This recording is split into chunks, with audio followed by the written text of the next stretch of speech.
आपसे एक निवेदन करने के लिए यहाँ आया हूँ, हमारे प्रभारी जी भी बीच में हैं,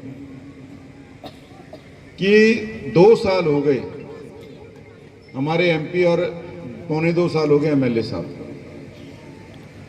यहाँ उपस्थित एक आदमी बता दे भाई कि मैं 2 काम कराने, कभी 1 काम कराने, कोई 2 आदमी बता दे 2 साल में गए हो या हमारा काम हुआ हो, कह सकता है जी कोई हाथ उठा के? हाँ जी, मैं आपसे ही बात कर रहा हूँ, कह सकता है कोई? जब उनके एमपी एमएलए साहब के पास एक ही रटा रटाया जवाब है, या तो मिलते नहीं, अगर कोई जाता तो कह देते हैं जी कि हमारी तो सरकार नहीं है, चलती नहीं है। जो आपके बीच में एमसी की वोट मांगने या मेयर की वोट दूसरे दल के लोग मांगने आएंगे, तो भाई जब आपके एमपी और एमएलए पे कोई फार्मूला नहीं विकास का, तो आप कहां से विकास कराओ बताओ? मैं एक स्टेटमेंट पढ़ रहा था, वो कहने लगे जी असीम गोयल तो यहां मिलता नहीं, तो मैं उनको हंस रहा था, मैं भी वीरवार को आके आप भी कोई समस्या हो ना, लोगों की जो आपसे हल नहीं हो रही, इकट्ठी करा के मेरे पे ले आना, मैं हल करा के भेज दूंगा। भाई असीम गोयल, मैं हैरान हूं कि इतना स्तर गिर गया कांग्रेस के नेताओं का, जो कहते थे भाई बब्बर शेर हैं, फलाना शेर हैं। बाकी देखो हमारे बीच में बाबू राम जी बैठे, पता तो उनको भी है बब्बर शेर का सारा मामला, सर को भी पता, मुझे कहने की जरूरत नहीं, कुछ नहीं है। मैं तो हैरान हूं भाई, सीट पे आप बैठे सवाल मेरे बैठा रहे हो। हम तो देखो एक चीज होती है ना भाई, किसी दुकान वाले पे जाते थे, अभी संदीप की दुकान है, नीच तो नहीं आया होगा दुकान छोड़कर, जो खड़ा विक्की, तो अपन दुकानदार से क्या कहा, भी रूंगा दे दे, हम तो जो कर रहे रूंगे का कर रहे, मान तो था ना, तो वैसे रूंगे लैके भी नहीं छोड़ा था, पर ये सोचो। और वो सवाल मेरे पर रहे भाई, सीट पर एमपी था रहा, एमएलए था रहा, थम बताओ लोगों को कहाँ मिला? एमएलए साहब ने, एमपी साहब ने तो कोठियों पंचकूला बना लिया अपनी जब से एमपी बने, और एमएलए साहब का यहाँ किराए का मकान भी नहीं है, अपना तो छोटो किराए का भी नहीं लिया। तुम मिलेंगे भाई, अगले का सीधा कहा चपड़ासी मेरी बात नहीं सुनता, जो दबंग धाकड़ कुछ नहीं है। और उल्टा मैं हैरान, मैं सुनकर केला इतना हंसया वीडियो का जी असीम गोयल तो मिलता नहीं है लोगों को।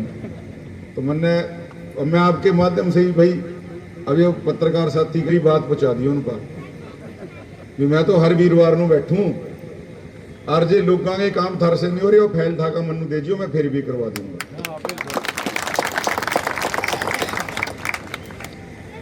लेकिन आपको इसी बात से उनकी सोच का समझा जाना चाहिए, वो कोई आपकी सेवा के लिए नहीं बने।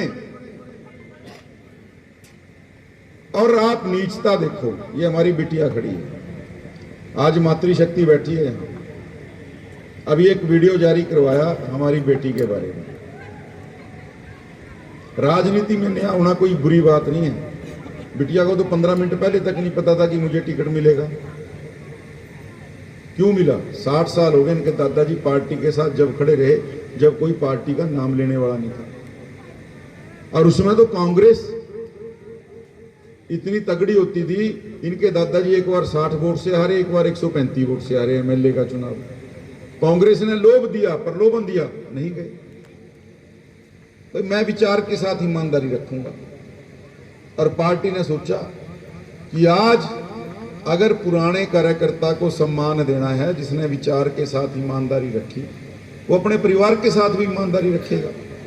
इस बिटिया को तो 15 मिनट पहले भी नहीं पता था, लेकिन क्या क्या बातें इस बिटिया के व्यक्तिगत जीवन को लेके, मैं तो हैरान हूं भाई। सारा अगर हमारा फार्म दुरुस्त है, अब बिटिया के हस्बैंड के जो वीडियो जारी करवाए, हमारे घर में माँ बेटी, अच्छा आप सारे बैठे हो जी, हमारे घर में माँ बेटी, अगर हमारी बेटी को कोई तकलीफ है ना, हम क्या करते हैं, हम उसकी बात के ऊपर पर्दा डालते हैं और उसके ससुराल वालों की जायज़ नजायज़ सारी बातें मानते हैं, अपनी बेटी को ही समझाते हैं कि बेटी कोई बात नहीं, मारे करके रह ले।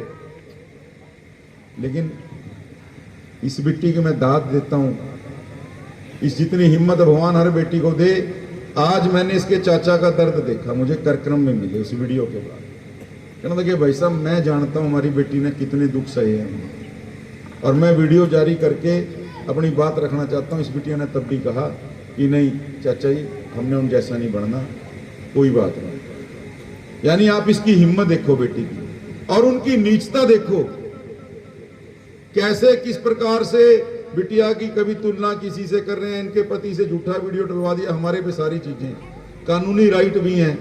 बिटिया भी अगर अपनी बात बताने लग जाए, किसी को भागते हुए जगह नहीं मिलेगी। लेकिन मैं शाबाशी देता हूँ बिटिया को, उसने कहा कि ना अंकल, और अपने चाचा को भी कहा नहीं चाचा जी, कोई मैं इस बात का सहारा नहीं लूंगी। लेकिन मैं आपसे निवेदन कर रहा हूँ, जो हमारी बहू बेटी की माँ की इज्जत नहीं कर सकते, ऐसे लोगों को आप वोट डाल दोगे? ये माताएं बैठी हैं, हमारी बहनें बैठी हैं, डाल दोगे जी वोट ऐसे लोगों को? एक बार बताओ, डालोगे कि नहीं डालोगे जी? नहीं डाल सकते। देखो क्या किया,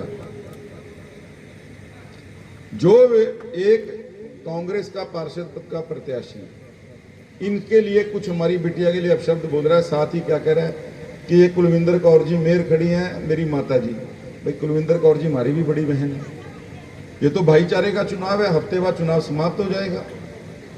ये कोई परमानेंट दुश्मनी थोड़ी है, हफ्ते बाद चुनाव समाप्त हो जाएगा। हम भी यहीं रहेंगे, उन्होंने भी यहीं रहना। गांव का भाईचारा, शहर का भाईचारा, रिश्ते हैं, सब यहीं रहेंगे। तुम्हें शर्म आनी चाहिए यार, कांग्रेस के लोगों को मैं आज ओपनली चैलेंज कर रहा हूं, जो बहू बेटियों की, बहनों की इज्जत नहीं कर सकते। और तभी आज देखो, आज लोग सफाया करते जा रहे हैं। बंगाल में 80 साल के बाद आज कमल का फूल खिला। मैं आपको बधाई भी देना चाहता हूं। 80 साल के बाद बंगाल के लोगों ने जुल्म के सामने, गुंडागर्दी के सामने खड़े होकर आज सीधा नारा दिया। और क्या कहा बंगाल के लोगों ने? आप वीडियो देखना, आप भावुक हो जाओगे। जब वोट डाल के आए, उनको ये था कि भाई हमारे साथ तो देखो जबरदस्ती होगी, मार पिटाई, गुंडागर्दी। अमित शाह जी ने कहा भी लोकतंत्र की हत्या नहीं होने देंगे। लोगों ने खुल के वोट डाली।